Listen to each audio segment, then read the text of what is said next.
you cut me too deep? I think I'm dying here, man. Welcome to the 3B Video Deep Cut Podcast. Watch a few movies, take a few notes. It was fun.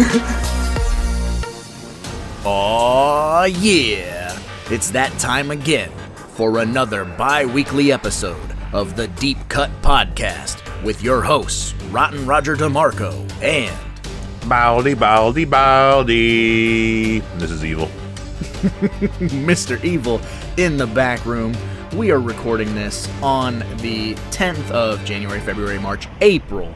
And it is super early in the morning. We're already dealing with adult things.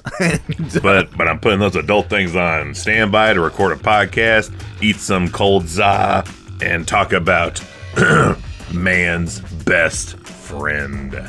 And you know what? What a timely decision we made to discuss this film, because we decided this last night, which coincidentally, yesterday was the passing of Earl Simmons, aka DMX, the man, the myth, the legend, the Rough Rider, who is well known for his dog-like persona. I was wondering, was DMX in Man's Best Friend? I didn't know it. No, that'd be awesome. The whole soundtrack should have been DMX songs, but I'm sipping a Monster. I'll pour a little bit on the floor for you, DMX, and this goes out to you. So, of course, we got to talk about the 1993 classic, as far as I'm concerned, Man's Best Friend.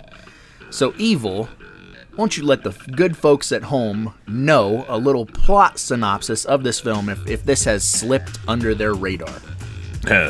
This is the film in which a dog is given Terminator cybernetic parts and becomes the Predator Terminator ultimate protector of the household. But, of course, things go awry. Lance Henriksen's Frankenstein creation will turn against him, and it's up to Ali Sheedy from the Breakfast Club to put a stop to things.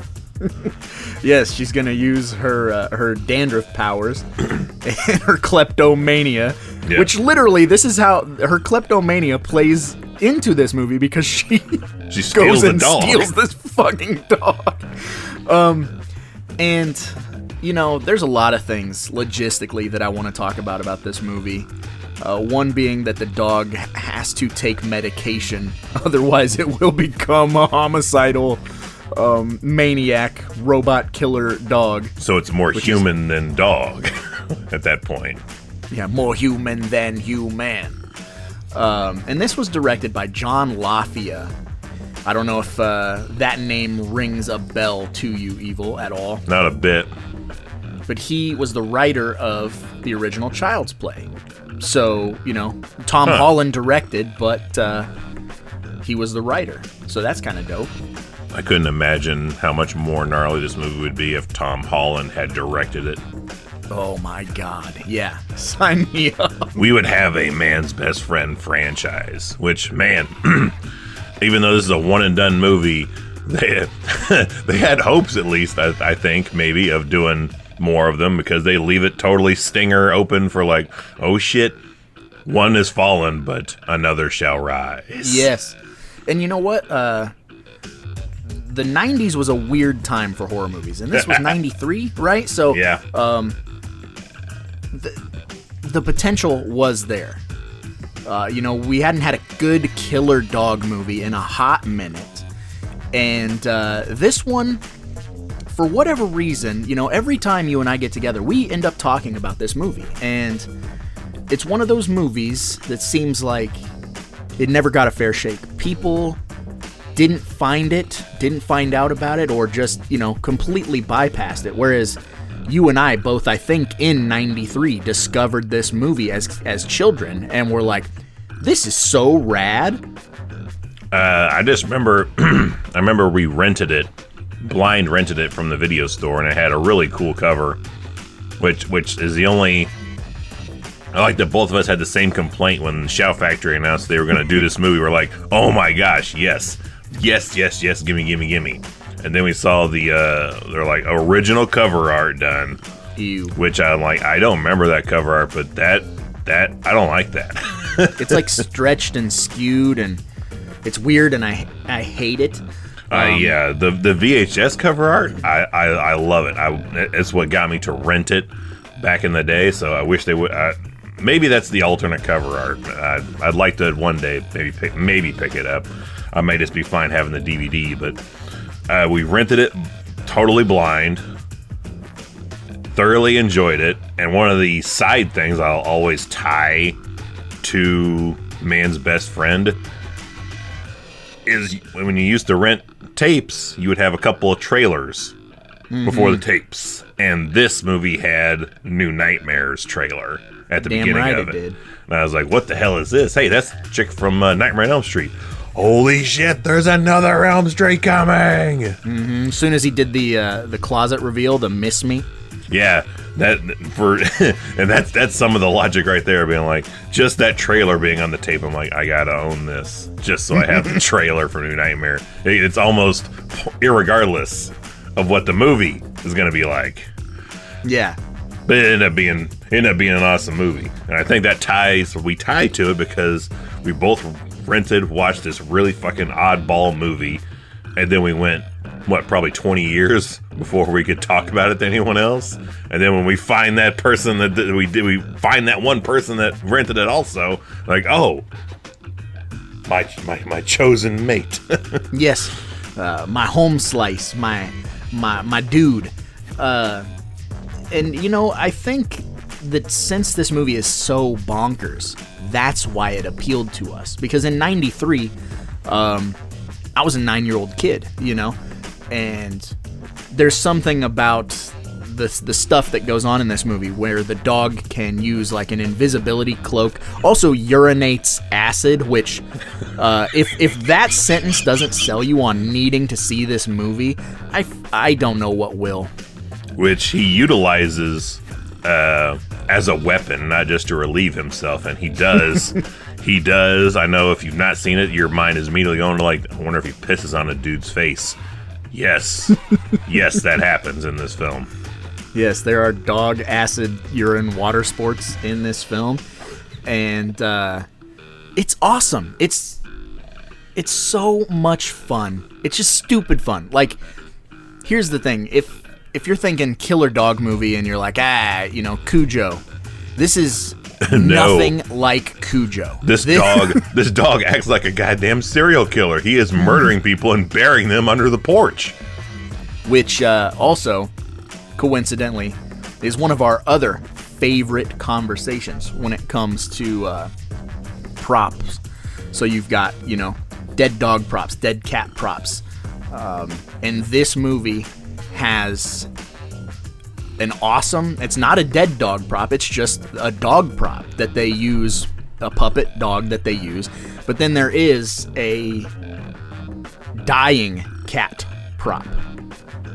And and they're so silly and fun. Yeah, because one of the many things that's put into this cocktail of disaster into this dog DNA is he has climbing abilities. So you see like these close-ups of this dog, because you kids are like, go get that cat. It'll be funny because the cat will climb up the tree and then the dog will be fucked, but it'll be fun to watch. Then the cat climbs up the tree, dog gets to the tree and starts climbing the fucking tree. It grows fucking 4-inch spike claws so it can climb the tree. Big ass talons and starts climbing this tree, and the kids are like,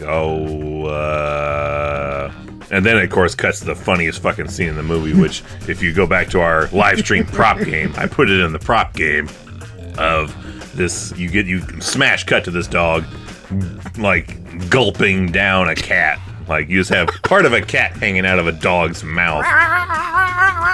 Yeah.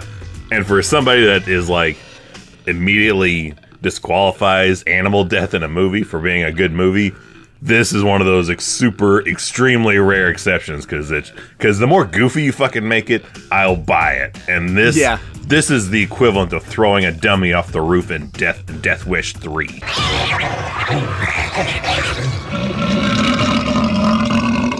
You sicked him on that cat, not me. No, you did. We better get out of here. Miss Carly's gonna kill us. Let's forget about it. We just gotta get out of here before we get back to you. Oh, man. I told you not to. Shut up. Now it's your fault. It's so over the top. And again, I think that's why the majority of the horror audience wasn't on board with this movie. But again, that's why it appeals to us, because it was so stupid. And just like a slasher movie, there's always one fucking character at least that you want to see get killed. And this movie has it with this junkyard owner that you want to see get fucking killed. And the killer kills that person. Like, it is a slasher movie. 100% a slasher movie. I thought you were going to go with the boyfriend, because I'm not a big fan of the boyfriend in the movie. I'm not a huge fan of it, but he may get it worse by getting pissed on. He definitely does.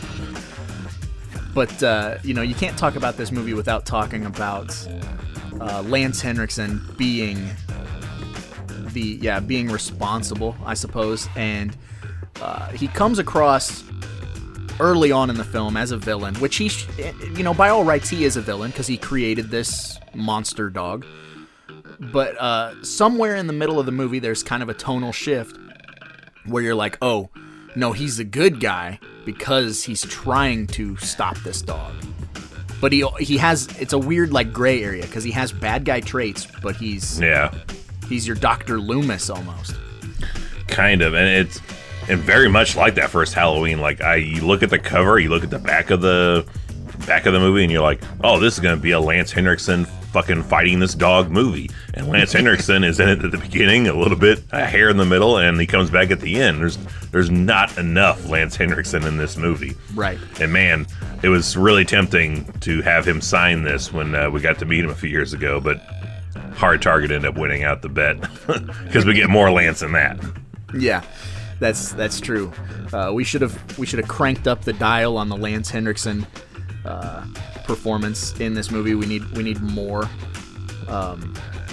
But the movie does okay with Ali Sheedy taking over as the lead, and she's very sympathetic, and you like her. And future crazy cat lady, because she's that person that finds any wounded or abandoned or a lone animal on the road and will bring that shit home. And you got a fucking house that smells like piss, that's just overrun by animals. That they're like, you watching a movie, you're like, yeah, she's a very sympathetic. We love that character. But if she was your fucking neighbor, you'd be like, oh my god, yeah, you can't even fucking shift your nuts in your own house without 22 dogs next door fucking losing their shit. And you're like, I'm never getting a good night's sleep. I wish she would move out. Right. Then you're looking out the window, you see the half of somebody getting pulled out in a fucking ambulance with their face half burned off. You're like, good. It's what you get for having a house full of fucking animals, you crazy loons. Oh, that's excellent. And since we're talking about the dog prop and the cat prop, Evil, are you familiar with who did the effects in this movie? I am not. It should come as no surprise, or a surprise? No surprise for you. It is. It's none other than Kevin Yeager. Oh well, fucking awesome. Yeah, which is why it's so awesome. And for anybody listening who doesn't know the name Kevin Yeager, just open up a window, give a little search. You'll be surprised at the amount of things that he's worked on that you've seen that you just haven't connected that name to. Easy super shortcut version. He did some of the Freddy effects, particularly the Freddy face design for some of the early Elm Streets 2 and 3. Right. And his effects are really well done in this movie, even though, like you said, when it comes to that cat, like, that's the type of stuff that we think is silly, and it's real enough, but it also has a very cartoony aspect to it, and I think that's important. Oh yeah, it's a that Hatchet-like balance of being like trying to be horror, trying to be, in that kind of world, but just enough of that dial turned on the other knob to be like, come on, this is silly, funny stuff. Like we're making a movie. This is fun, right? Yeah, and you gotta love towards the end of the film when they have the showdown with Max. Max is the dog's name, right? I believe. Yes. Yeah. Which is super similar because the dog looks like a Rottweiler, even though it's not a Rottweiler. And we had a Rottweiler named Mac, so it was like almost like we were watching our own dog in a slasher movie. Like, look, it's almost you on screen, and almost your name. But they do a bunch of very slasher-like things towards the end of this film. They got to take it to this dog, you know. They're beating the dog with a shovel. They take a blowtorch to the dog's face. You know, all of this. He gets battle damaged. Final showdown, battle damaged Max. It's just missing like him being completely set on fire. You think he's dead, and then leaping out of flames to come at you one more time. That's all it's missing. Yeah, it definitely needed that scene, which I'm sure they probably filmed something like that, if I'm not mistaken. There's probably like a stinger ending. And I know you said this dog looks like a Rottweiler, but the actual dog, I think it's some kind of a Mastiff. A Tibetan Mastiff, maybe? Like a big old fluffy, floofy, sweet version of a Rottweiler. All depends on how you raise it, but a Rott can be just as sweet and adorable. Right. But I'd rather are not bad dogs. I'm going to go ahead and say that. Yeah, it's all in how you raise. But man, I'd rather have a Rott compared to this thing because although it is a gorgeous dog and looks like one you definitely would want to pet and play with, I don't want it in my house because that fucking hair will be on everything. Yes, I'll be spitting out dog hairs for the rest of my life if I had that. Sandwich. Yeah, every sandwich you go to eat. Everything is covered in hair. Like, it's going to look like Jody Verrill's house, just covered in dog hair by the end. Like, my cups, remote controls, my face, everything is going to be just covered in dog hair. Oh, no, not there. Oh, I'm going to get in that tub. Don't you go in that tub, Evil. It's just going to make the hair wet and smell bad. And another thing that I told you last night, if we were going to talk about this film, that I had to bring up. And chances are, if you haven't seen this movie, you have inadvertently seen at least one piece of this movie. Yes. Because in the movie Friday, John Witherspoon is watching man's best friend in his bedroom. And he has the infamous line, "It's your ass, Mr. Postman." Which different music. Right. They put like really old goofy stinger like horror music to this, but yeah, it's the dog chomping down on the mailman. So everyone has seen this movie if you've not seen this movie, and it's because New Line Cinema made both. So it's like, well, what do we got in the old library? Yep. What can we throw on the TV without paying for it? And that's another great scene in the movie too, because you have this overly aggressive postal worker, which that's a stretch, you know. You know, I'm almost sympathetic to the postal worker because he's got to deal with this shit 5 days a week or 6 days a week. And you know what? Like, after so long, I would be carrying... you'd be lucky not to see me start to carry, like, a small trank gun. Or one of those fucking expendable, like, batons kind of thing. I'm like, I'm had enough of this shit. I'm gonna start clocking things. Fuck this dog up. But that's another, like, it's so great because he pulls out that pepper spray or bear mace or what the fuck ever, you know, out of his holster. And he smokes the dog with it, but the dog just shakes it off. And it's one of the, like, for me as a kid, it was one of the first oh fuck moments I had in horror movies, because everything that I had been led to believe as a kid, you know, my mom was a prison guard and they carry a lot of like super badass mace and do all this stuff. Like, I was led to believe that it didn't matter how big you were, how tough you were. If that shit hit you in the face, it was fucking game over. It's like Johnny Knoxville famously said, that shit would stop a fucking freight train. Yeah, and so when he sprays the dog in the face, and the dog, like, it does that awesome slow motion shot, that, you know, you're like, that guy is fucked. Like, just throw the can at it and run. Yeah. Like, I don't know why, but I'd really would have loved to seen like Jeff Daniels play the role of the mailman. Oh man. I feel like he could really portray like just go for it with your screams and yells and play terrified. I don't want to see Jeff Daniels murdered on screen, even though I've seen it before. But I feel like, for whatever reason, I'd love to see him in a mailman's getup, just like, Well,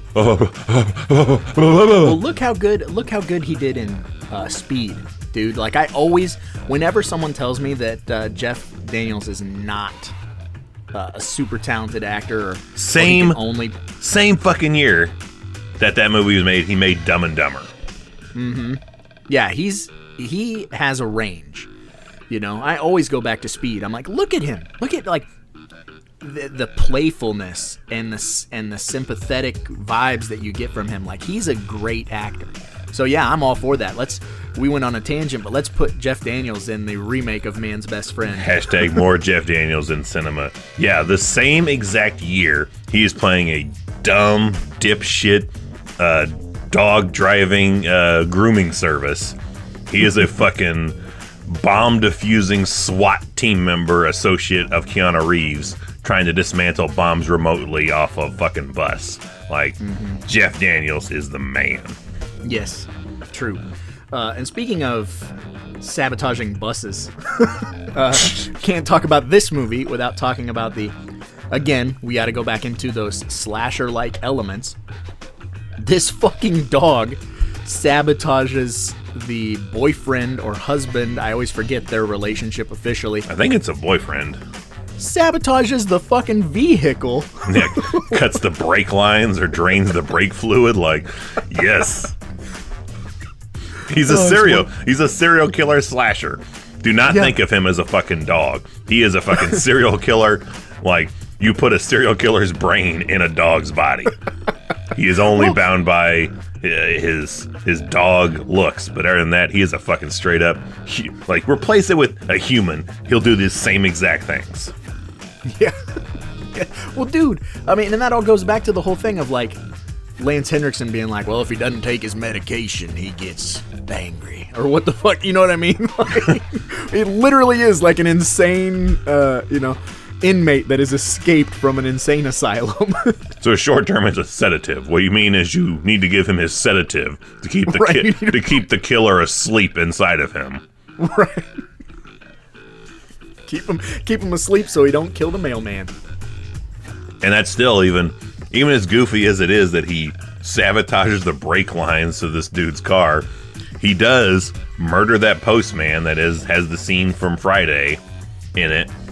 And then you see him burying the postal worker underneath Ali Sheedy's porch. Like, he is straight up John Wayne Gacying fucking people in this neighborhood. And you're like, who's gonna be next? That is true. Yeah, he's a very methodical, meticulous serial killer dog. He's got his shit together. Yeah, not unlike Freddy in the first Elm Street, covering his fucking tracks, making other people think other people are doing these fucking crimes. Like, I'm sure that is the dog's initial plan. It's like, I'm gonna kill all these people and then pin it on the fucking boyfriend. And then when that stuff doesn't exactly work, like, fuck it, I'm gonna cut his brake lines and piss on his face. There's so many fun, weird things about this movie. Like Lance Henriksen's hair. Well, yeah. And I was also going to just kind of touch on the fact that it's such a time capsule of the 90s. Like, you don't realize it until you rewatch it, and then you're like, oh man, like the rollerblading, the type of music that's in the movie. It really kind of, like, if it was a towel, like you wring out this towel, it would just drip 1993. LA Gear, hot fucking pink, all that shit just dripping out of it. Absolutely. Yeah, what is up with Lance Henriksen's blonde fucking hair in this movie? It bothers me. Blonde hair and jean jackets, and he's dressed odd in this movie. He's borderline Canadian tuxedoing his getup in this, but that fucking hair, I'm like, that is not your hair color. And you look more alien with different hair than you did with your fucking natural hair color. It makes him look more alien in this than he is in fucking Aliens when he is not a fucking human in Aliens.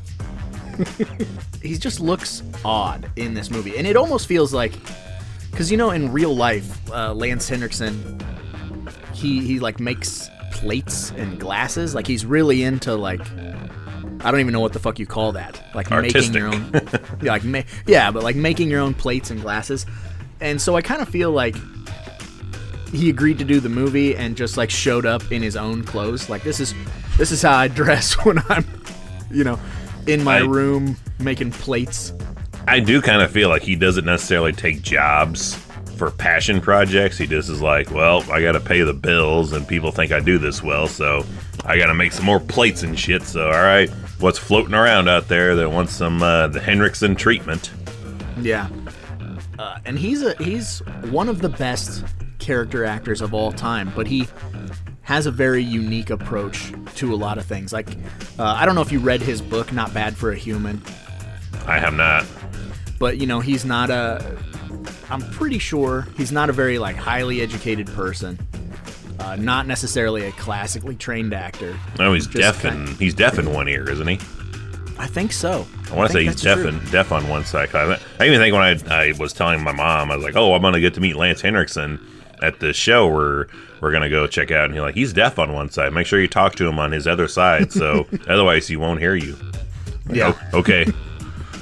Oh, man. I have many a Lance Henriksen stories from when we did meet him, but I can save those for another time. What we're here about this serial killer dog.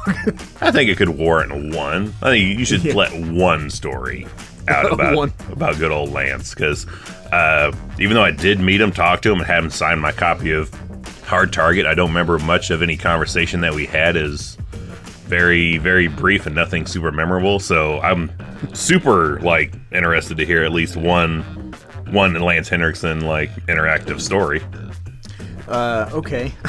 So we're working this convention, and Lance is a gambler. Like, that's kind of his deal, and he can. So that's why he does these movies. Yeah, because, you know, he has bad luck apparently. Well, shows up to do the convention like a day or two early, and to kind of see what's going on in the town. You know, there's casinos, so he goes out to a casino and he loses his ass. So then the next morning, my wife and I are tasked with, he needs to go to a Western Union. He needs to get some money, you know. And so my wife and I pull up the old MapQuest or whatever, and we find a Western Union, and we load him in the car, and it's like a 45-minute drive. So we fucking take off. We're in the car. We're talking about his like glass work and stuff that he does, and just, you know, try not to talk to him about movies. Just trying to talk to him about anything, just to kind of, you know, real life stuff. Yeah, make him feel normal, because everyone's gonna go, that movie Pumpkinhead, that was awesome. Yeah, he's about to live 3 days of like, hey, you were in that movie life. Which that all kind of goes full circle in this story, because so we drive, and then we get to this Western Union, and it's like a Western Union loan office. It's not an actual like Western Union bank thing. So we Google search another one, and we're like, well, it's 50 minutes back the other direction. And he's like, whatever, because it was like early in the morning. He didn't care. You know, he's got his coffee, and we're all just kind of tooling around before the convention officially starts. And so we take off the other direction, and my wife's phone was dying by the time we get to this Western Union, and there was like a Dollar Tree in the same parking plaza. So she's like, I'm gonna walk over there and get a charger. And Lance is like, you can come into the bank with me if you want. And so I was like, cool, I'll go in there, you know. And so I go in there, and he's got sunglasses on, you know, and he goes up to the counter, and it's like a young kid, like a 19, 20-year-old kid. And Lance goes up and says, I need to, you know, get some money out of my account. Okay, well, what's your name? What's your account number? Blah, blah, blah. And he's like, Lance Henriksen. The kid doesn't even look up from the keyboard, just, okay, Mr. Henriksen, blah, blah, blah. And you could see Lance kind of like, this motherfucker doesn't know who I am. Like, not angry, but he's like, And so he takes his glasses down, and the kid gives him the money, and so Lance takes his wallet out and puts the money in the wallet, and he's got this, it's like a metallic card that's from some award that he won, and so he just slaps it on the table, and he's like, you ever seen one of those? The kid's like, I don't know, what is that? It's like, it's an award. Like, some kind of deal. And the kid's like, okay. And Lance is like, you don't know who I am, dude. You're right. Yeah. And so Lance is like, you don't know who I am, do you? The kid's like, he wants it. Mr. He Henriksen. really wants it. And Lance goes, you ever seen Terminator? The kid's like, no. You ever seen Aliens? The kid's like, no. He rattles off like 3 or 4 more movies, and I'm just sitting there with my jaw dropped, like, what is happening? And Lance goes, you need to see more movies, kid. You should watch some more movies. Takes his money, and we walk out of the bank, and I'm like, that was weird. And he's like, yeah. He's like, sometimes it trips me out that, young people don't know who I am or whatever. And we're having this conversation. We walk out of the bank. We're in this like massive parking lot because it's like a, like a little shopping center. There's that Dollar Tree. There's like a Hy-Vee. There's a bunch of bullshit. We're not even a strip mall. Yeah, we're like not even 2 steps outside of the bank. This car's driving by in the parking lot and just slams on its brakes. This guy leans out the window and points at Lance. He's like, you're him. And Lance is like, I'm him. And then the guy's like, cool.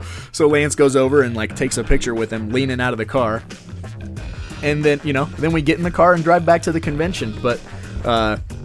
That's what he wanted the entire time from the bank teller guy. Just a little bit of recognition. And I don't want that story to come off like he's hungry for that sort of thing, because he definitely gets enough at the conventions. But it was like, you could tell he was in a good mood. He was like light, playful, and No, it's fucking like adorably charming that he's puts an award out there, and I'm like, come on, come on. You don't know? You should know. And I'm sure like his whole inside is like, yeah. So that's. But then he walks out of the bank, and then someone screeches her tires. He's like, yes, I still am. Yes. Damn, I still got it. Pootie done did it again. What a fucking movie that would be, though, if you're, think about that for a plot line of a movie. Is that you are driving around an actor for a convention who has a gambling problem, and it just divulges into you, like, having to battle, like, loan sharks and shit on behalf of the actor, and like the whole end goal is to get him to the convention. And at the end of the movie, you're like, you both are beat to shit, burnt, cut up, bloody, but you both make it back to the convention. You're like, here he is, and the convention owner is like, what the hell is going on? He looks like shit. Did you even get anything done today? And you just fucking punch the convention like punching owner guy. Yeah, like punching a police commissioner or whatever at the end of any action movie. You straight up Gary Busey knock him out like in Point Break to Johnny C. And you're like, respect me. And like, I've had a hell of a day. I'm going home. Like, that is a fucking action, or it could be an action horror movie. Only if Tony Todd plays the celebrity. Jesus Christ. Because Tony Todd is another celebrity that he doesn't necessarily have a gambling problem, but he has a nightlife problem. Like he has energy to spare. Yeah, he that can likes power to a small city. Absorb everything in whatever town he's in. Goes back to our story from the other night where he's like texting Adam Green in the middle of the night, want to know about Reverend Zombie's motivations. When you're running Adam Green's patients out on like sleep, you've got like a superhuman ability. That's true. Oh man. All right, so that's my Lance story. That was an excellent Lance Henriksen story. It just makes me wish I would have talked to him longer and more in depth about things. I know somebody on one of the podcasts I listened to took like a House 3, the horror show, to get signed, and I think they said he sign on to do that just to pay for like divorce proceedings or something. Yeah, I could believe it. So, in doing my research for this movie, I kind of learned a couple of things, which in the 90s, it wasn't uncommon for movies to shoot alternate scenes for the TV version. So if they had to cut out the violence, they would put in a little bit of extra stuff. That was a big thing then, as you still had to make a runtime for a TV broadcast on network television. Which I'm hoping, I don't know if this is true, I don't know, but I'm hoping that the Scream Factory edition has some of these alternate scenes, maybe even added in, because I think some of this stuff would actually add to the movie. Like in the TV version, there's a scene where Laurie's taking out the trash and she finds an empty box of poison because her boyfriend tried to poison the dog. And that kind of adds a little bit more to that asshole boyfriend story, because he hates that dog from Jump Street. How many animals has he killed? Well, in the past, there were 5 different dogs that played the dog in the movie, so maybe he killed 4 of them. I'm just saying, throughout the relationship with Ali Sheedy, how many animals has he murdered along the way? Like, that's another, like, where's the rest of this story? Like, how many fucking birds, cats, dogs, fucking hamsters? Does he just have a taste for murdering animals now? Like, he's just young Michael Myers. Yeah, you see him driving home from work. He just sees a splattered raccoon on the side of the road, and he's like, God, I wish that was every animal in my house right now. Like, I could do that. What are they gonna do? How are they gonna find out I'm murdering these animals? Was he Jeffrey Dahmer? Jesus Christ. Dahmer. Dude, you live in a house with like 12 cats, 4 dogs, a fucking bird that mocks you all day for you losing your hair. You'll do some crazy shit, I have no doubts.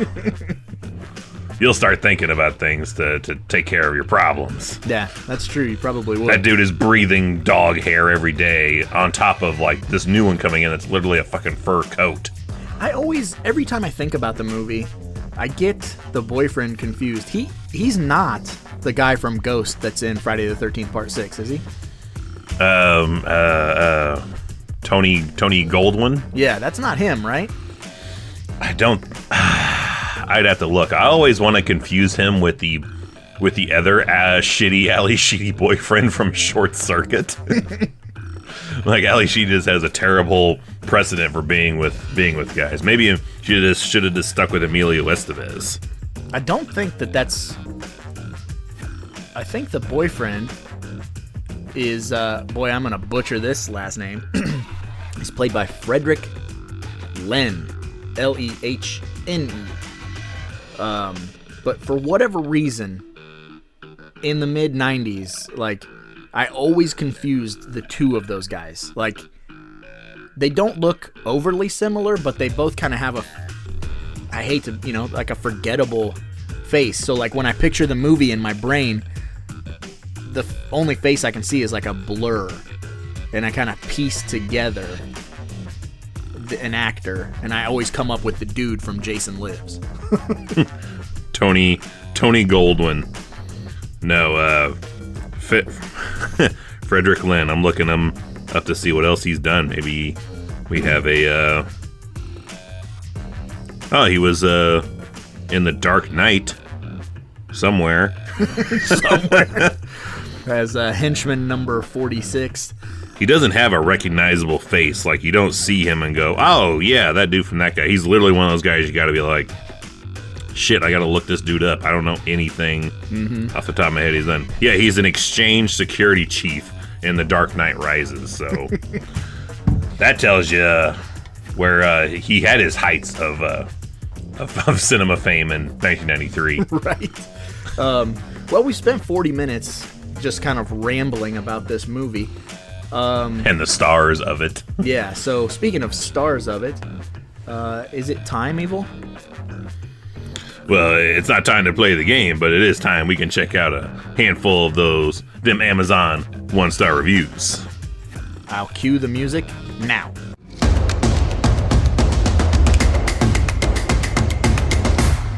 Hated it. All right. We got a few here. We got Jeffrey Allen. on October 13th, 2019. Curious if you watched the Blu-ray. He goes, 1 star, truly god-awful. Unwatchable piece of 90s nostalgia. The idea is kind of cool. The execution, all the way from the writing to directing, is B.A.D. bad. I would have enjoyed it if it was I would have enjoyed it. It was maybe worse than it was. That's literally how it is said. Wow. I think he fucked that up. Herbert Durbert Durbert. He had a stroke while typing his Amazon 1-star review. Who doesn't like a train wreck? But this was a cringe fest. There's that word. Don't you say that fucking word. What? Cringe fest? I just hate cringe, man. I hate that word. Cringe and trope. Okay. Yeah. They can both fuck right off. And trite. And trite, trist, and yeah. So next up we got Travis from Blink 182. Yeah, from Blink 182 on October 16th, 2004. Wow. 1 star, terrible. This movie was a complete letdown. It tried to cross Cujo and the Terminator. Interesting concept, but the script completely lacks any real oomph. Awful film. Lance Henriksen deserves better. It lacks a certain je ne sais quoi. Yeah.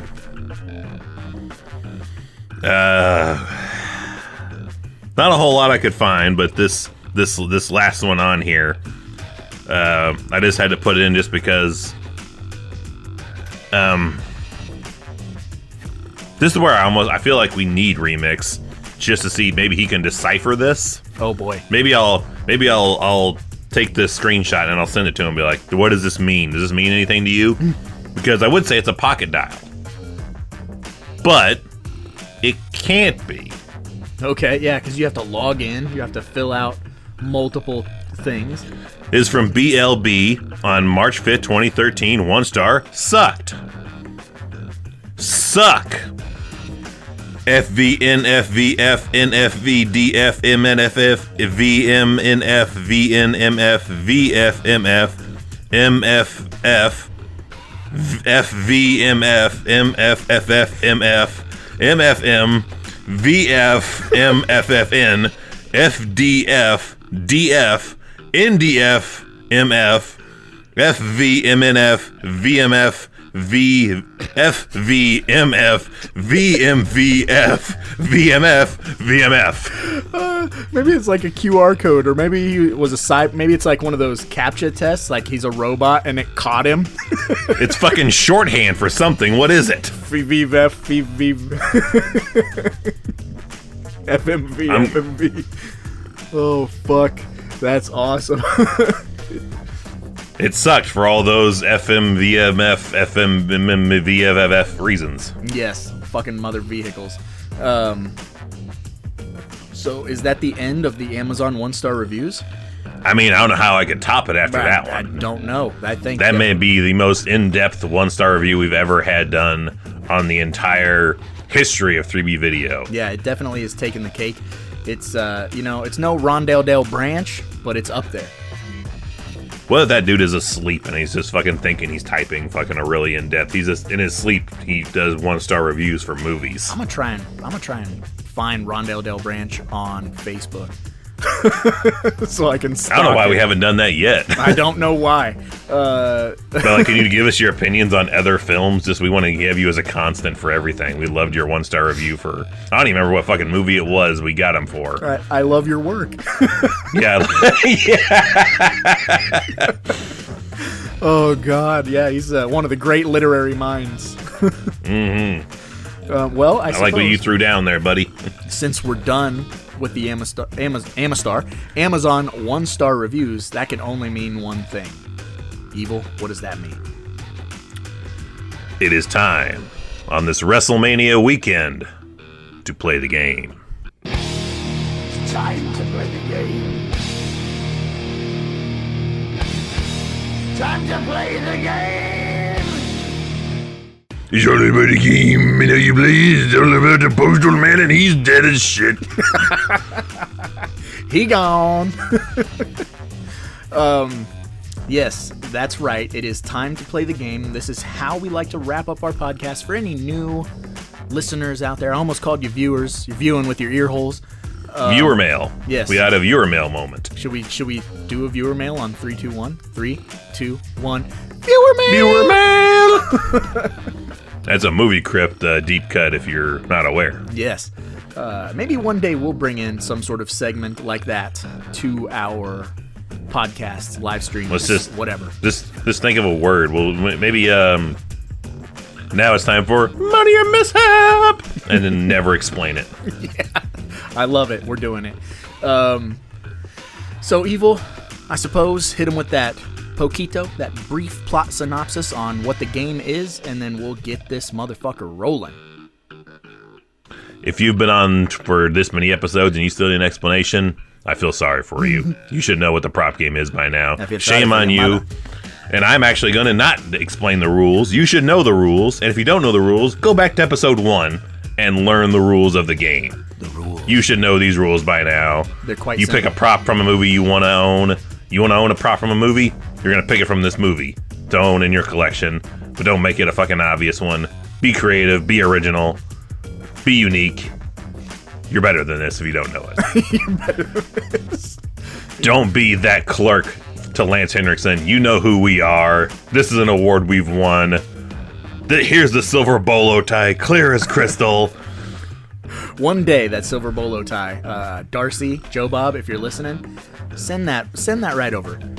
2 of them if you can, so we can have one for the front room and the back room. Go right ahead. We'll just cut that fucker in half and just put half here. Activate them, put them together. That's genuine silver. You don't want to cut that. Yeah, I've heard the genuine silver when he is shaking the fucking spray paint can. Genuine silver. All right, so Evil, do you want to start with the prop? Because I think I will give it to you because I have a standby. Because I know one of us has to pick the most obvious of things. and I think that one of us is me. So you go ahead then. Yeah, when I think about this movie, there's only one thing that stands out to me. There's only one thing that I just have to have. And that is the dead cat prop. The dead cat prop. Why did my fucking voice crack? The dead cat prop! That's what I want. I love it. I need it. It's happening. I love that was the thing when you heard that was in the prop game live stream. You're like, this could go the entire distance. This could win the ultimate prop game prop. Yeah, because I fucking love it.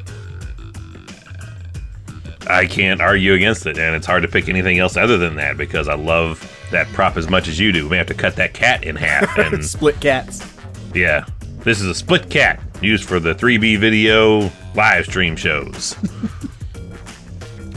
But in place of that, since I knew one of us had to take it and I was going to give it to you, I thought it'd be, I'm going to go smaller. I'm going to go way more low key. I'm going to go super, I'm going to say it Lance Henriksen-like. And like, you don't know what that is? But I, for whatever reason, am drawn and want to take Lance Henriksen's eyeglasses. Oh, nice. I was just a little token of this a little part of this. I mean, I've grabbed lots of guys' jackets and shit, and I've already claimed the Canadian tuxedo from Slumber Party Massacre. So I was like, I need something else, and something that's just unique that is about Lance in this movie. He wears glasses. Yeah, and it's just as weird to see for me as his blonde fucking hair is. So it's like, I'm gonna take them glasses, put them on a shelf, and be like, here's the mad scientist glasses that he wore from this movie to create this Frankenstein dog that he eventually has to destroy this creation before it destroys mankind. Dude, I really thought you were gonna go with his jacket, and I was like, man, I was thinking in my head like Evil's Emporium of denim movie from jackets. Films. Yeah, movie denim. Ooh, that'd be a great fucking like museum to go through. Like, here's the denim jacket Keanu Reeves Or at the end of Point Break when he apprehends Patrick Swayze. Oh, man. Amazing. Oh, like, still got salt water on it and shit. Here's Stone Cold Steve Austin's sleeveless jean jacket from his brief time on Don Johnson television show. I'm blanking on the title of it. Nash Bridges. There you go. That totally influenced Triple H to steal the exact same idea and wear a sleeveless jean jacket with a leather coat underneath it in the WWE. And here's that leather coat and jacket right here. Just keep going down the rabbit hole. Evil's World of Denim Emporium. From famous films and not so famous films. That would be amazing. We're going to do that. That's, fuck it. We're done with podcasts. We're done with movies. We're going to open up the Denim Emporium. You heard it here first, folks. We've had enough. We don't want to do this anymore. It's all about the denim. And how you wear it. You can't do that when I'm taking a drink of my Monster. I almost died. And don't think, John Travolta's nephew from Friday the 13th Part 6, we're not coming for your pants, buddy, because we're coming for them. Oh, man. And it's okay, so now, we've got a couple minutes left, so let's just hit them with some final thoughts of Man's Best Friend. So, Evil, take it away. This is a trip of a movie. You need to check it out. It's a fun fucking time capsule of 1993. It's a slasher movie with a dog in a slasher body. It will make you chuckle if you just look at it objectively like how we watch movies, particularly ones we've seen a million times. So happy it's on a Shout Factory release, so easy access to get a hold of this thing. You'll have a good time checking it out. If it wasn't a good time, it wouldn't be on this show. Damn right. And I suppose if you don't have a good time, you can go to Amazon. You can take to Amazon and give your 1-star review. Please do so, because we've not done a live stream on this movie yet, so we'll double dip and redo this movie in our video format. One day and it'll happen. And we will utilize those 1 stars that you put in that you don't like about it then. So we will get our worth out of you, even if you don't like this movie. Damn Skippy. And as far as my final thoughts, you pretty much nailed it. It's a slasher with a dog. Lance Henriksen is, the Frankenstein, has to destroy his creation. Ali Sheedy, gorgeous. Kevin Yeager effects. It's just, this movie screams my 1993. Like, I remember seeing it. I remember dubbing it and having it and showing all of my friends.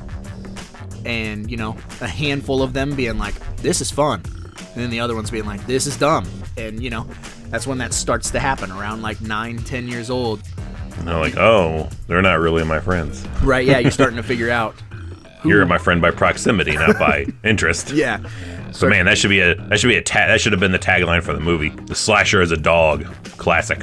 Absolutely. I believe the tagline is his bite is worse than his bark, or something to that effect. That's clever, but yeah. yeah. It's pretty average. It's a pretty average tagline for a If it's on a list movie. That's on a list and you're like, yeah, we can do that, but let's try something else, and then you can't find nothing else, you're like, all right, I guess we're going to use this. This is good, but you feel like we could do better. Here's the best tagline. Man's Best Friend. He pisses acid. That's it. That's all you need. I don't know. I'd want all of it. I'd be like, he buries victims, he cuts brake lines, and pisses in your face. And by the way, that piss is alien blood. Yeah, there you go. Piss is alien blood. Maybe that'll be more true to form. And I think, we need to go get our matching Man's Best Friend tattoos. What would that be? Like a dog print paw with a cybernetic enhancement on the side of it or something? Ooh, like a laser scope? Dog print, but it's metallic. Like, it's metal. Metal! Dripping blood. Dripping green acid. Oh, shit. There it is. The next time we're together. We're getting man's best friend tattoos. I don't know. Right on our necks. Right on the side of our necks. Right on my fucking forehead, guys. That's what's happening.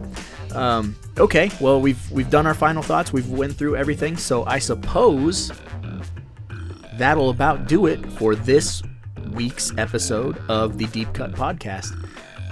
Final words, Evil, before we leave forever until 2 weeks from now.